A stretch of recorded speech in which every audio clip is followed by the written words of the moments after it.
Assalamualaikum teman-teman, apa kabar? Pejuang ASN P3K. Hari ini aku mau kasih tahu kalian tentang seperti apakah perkembangan persiapan seleksi guru ASN P3K. Dan surat ini dikeluarkan pada tanggal 28 Januari 2021. Jadi masih baru ya teman-teman. Oke. Pertama-tama kita perlu mengetahui visi guru Indonesia sesuai filosofi Bapak Pendidikan Indonesia. Siapa beliau? Ki Hajar Dewantoro, yaitu ing ngarsa sun tulodo, ing madya mangunkarsa, tuturi handayani, menjadi teladan, penguat semangat, dan pemberdaya menuju kemandirian. Nah, seleksi guru ASN pegawai pemerintah dengan Perjanjian Kerja atau P3K tahun 2021 adalah sebagai berikut. Mengapa dibuka seleksi guru P3K? Nah, seleksi guru P3K ini akan membenahi 3 hal. Yang pertama, perbaikan tata kelola guru, penyelesaian isu guru honorer, dan reformasi birokrasi dengan peningkatan kualitas layanan publik oleh aparatur sipil negara.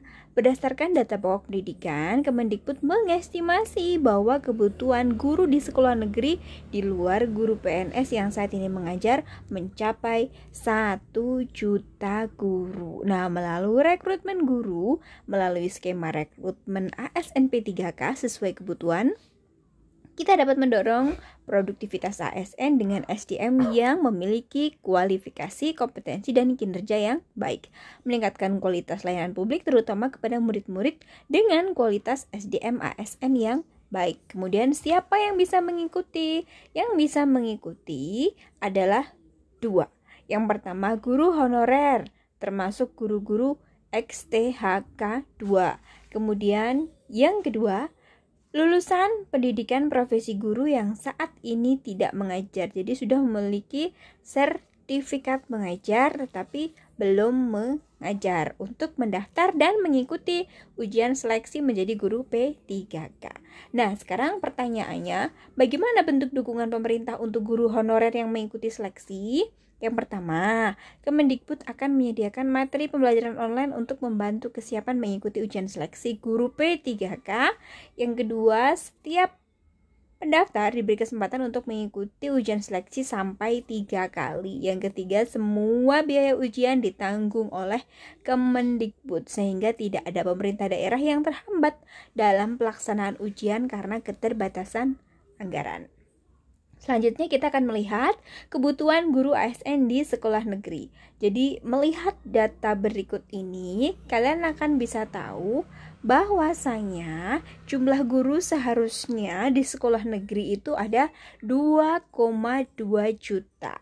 Dengan rincian PNS-nya 1,1 juta, termasuk guru PNS yang akan pensiun tahun 2021 sebanyak 69.000 orang. Kemudian guru honorer 742.000 dan CPNS 2019 dan P3K 2020 yaitu 84.000 orang. Nah, apabila 742.000 guru honorer di sekolah negeri diangkat seluruhnya menjadi ASN P3K, masih terdapat kekurangan guru di sekolah negeri sebanyak 275.000.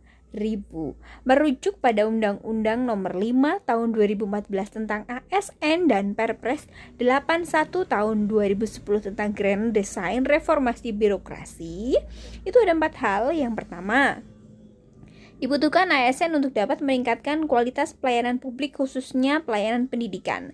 Yang kedua, pegawai ASN terdiri dari pegawai negeri sipil atau PNS dan pemerintah dengan perjanjian kerja atau P3K.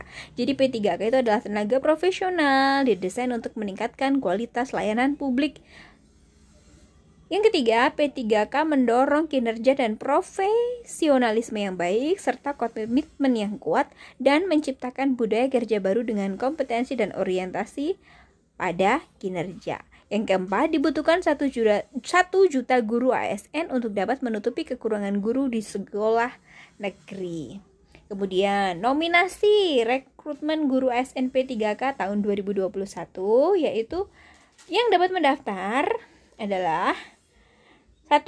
Guru honorer sekolah negeri atau swasta yang masuk di Dapodik. Yang kedua, individu baru yang memiliki sertifikat pendidik. Yang ketiga adalah guru honor K2 yang ada di DTBAS BKN. Kemudian, cara ngecek linearitasnya itu berdasarkan Kemendikbud nomor 16 tahun 2019 itu di kualifikasi S1 atau D4.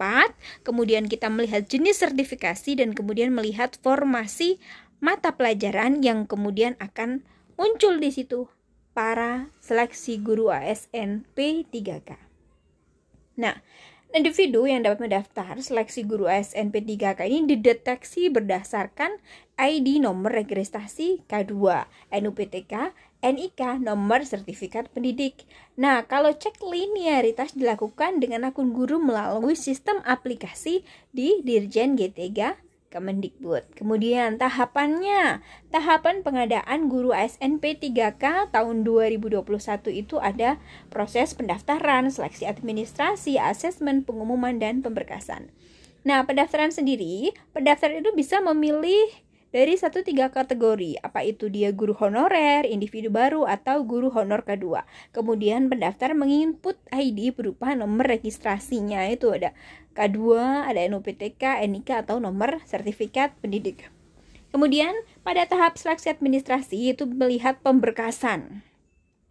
Pernyataan tanggung jawab mutlak, KTP, dan surat lamaran. Yang berikutnya, pengecekan linearitas mata pelajaran dengan sertifikat pendidik atau latar belakang pendidikan, itu melalui sistem.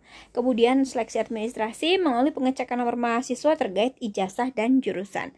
Kemudian asesmen. Tipe asesmen itu melihat kompetensi teknis, manajerial, sosiokultural, dan pertanyaan wawancara yang dijawab tertulis. Kemudian berikutnya, peserta diberi kesempatan untuk mengikuti ujian seleksi sampai 3 kali. Nah, selanjutnya masuk ke tahap pengumuman. Panselnas akan menerima hasil asesmen atau penilaian. Kemudian BKN melakukan perankingan sesuai formasi per kabupaten. Kemudian Panselnas menyerahkan hasil perankingan sesuai formasi ke pemerintah daerah, dan pemerintah daerah mengumumkan peserta yang lulus beserta sekolah penempatan. Kemudian memasuki tahap yang terakhir, yaitu pemberkasan. Pemerintah daerah membuat SK pengangkatan serta kontrak, dan kemudian dilanjutkan pemerintah daerah menyerahkan SK pengangkatan serta kontrak. Nah, sekarang untuk perkembangan persiapan rekrutmen guru ASN P3K pada bulan Desember itu sudah masuk ke tahap database kualifikasi info GTK, data kebutuhan dan daerah. Kemudian untuk bulan Januari, Kemendikbud melakukan kualifikasi pendidikan. Yang Februari di mana muncul materi pembelajaran, dan bulan berikutnya pengumuman seleksi, kemudian ujian seleksi. Nah, Kemendikbud itu menyediakan materi pembelajaran online untuk membantu persiapan mengikuti ujian seleksi guru ASN P3K. Yang kedua, materi pembelajaran dapat dipergunakan sebagai bahan belajar bagi guru yang mengikuti seleksi P3K sampai lulus. Kesempatannya itu ada 3 kali ujian. Pembelajaran online terdiri dari modul-modul mata pelajaran untuk seluruh jenjang pendidikan. Jadi ada TK, SD, SMP, SMA, SMK, dan SLB. Di mana itu bisa menggunakan mobile, mandiri kelompok kerja, laptop, atau komputer. Itu dia infonya tentang P3K. Terima kasih sudah menyimak. Jangan lupa like, komen, dan subscribe.